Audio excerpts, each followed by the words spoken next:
As with any political issue, there's going to be people that are pro-imperialism and anti-imperialism. One reason that some people thought it was wrong, that we made a mistake going overseas, was the fact that we as a nation became independent and had a constitution that held that all people were created equal. Well, if you create a colony, you're insinuating that some people are not as equal as others. And another thing, we're committing to defending a large amount of territory in somebody else's backyard, most notably Japan.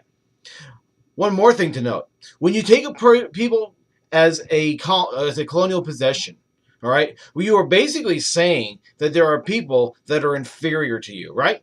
An anti-imperialist is going to say that we were unleashing racism in this country. And they were right about this, since there were Southern politicians who now stood up and said, you see, you, meaning the whole country, do feel that others are inferior. So be quiet about what we're doing down in the South. In the end, the imperialists win, especially since it was already a done deal. We had already had the territories. And here is what one leading imperialist, a senator by the name of Albert Beveridge of Indiana, had to say. It's God's great purpose, made manifest in the instincts of our race, whose present phase is our personal profit, but whose far off end is the redemption of the world and the Christianization of mankind. So, basically, we're going to save the world, make some money, and Christianize the world. Easy stuff. This became an election issue in the election of 1900, which sees a rematch between William Jennings Bryan and William McKinley. Bryan, the anti-imperialist, and McKinley, who had brought prosperity back to the United States, right? He runs on a campaign that basically, I told you so, and you can imagine he's going to win the election. Now, in addition to people that are against imperialism here in the United States, there are going to be people against it abroad. For example, in the Philippines, there's going to be an insurgency, and a nasty one, led by a man named Emilio Aguinaldo, who believed that the Philippines should be for, well, Filipinos. He led a Philippine freedom independence movement. And there's a 3-year long war, right? And it's a really nasty one. And people studying that thing are studying that thing to see how we should conduct similar wars today.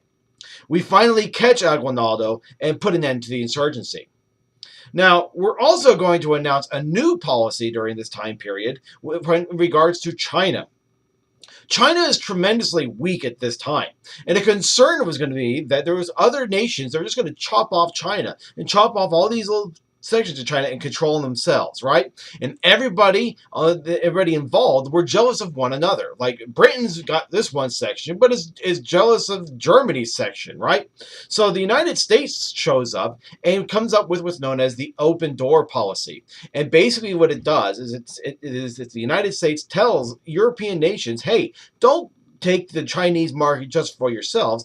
Leave an open door for everybody.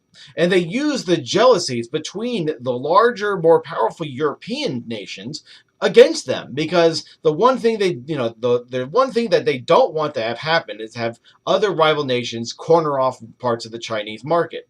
They would much rather have access to that market and have the United States basically say, look, everybody, we're going to share it. Right? Where they would prefer that than people not taking over chunks of China. This was put forth by, of course, the Secretary of State, John Hay. Now, this cooperation between many of the Western nations is going to rise to a head with what's known as the Boxer Rebellion. In 1900, the Society of the Harmonious Fist, or the Boxers, are going to basically lead in a rebellion, basically with the notion of China for the Chinese, right? And so the United States, along with several other nations, are going to put together a national force to put down this rebellion, all right? For example, the United States has 2,500 troops in Beijing alone, right? The Boxer Rebellion is put down. The Chinese are forced to pay a fine for basically trying to take their country back. But nevertheless, we are going to have a greater influence throughout the world as a result of the Spanish-American War, our overseas possessions, and the fact that we are now influencing other nations to adjust their own policies abroad.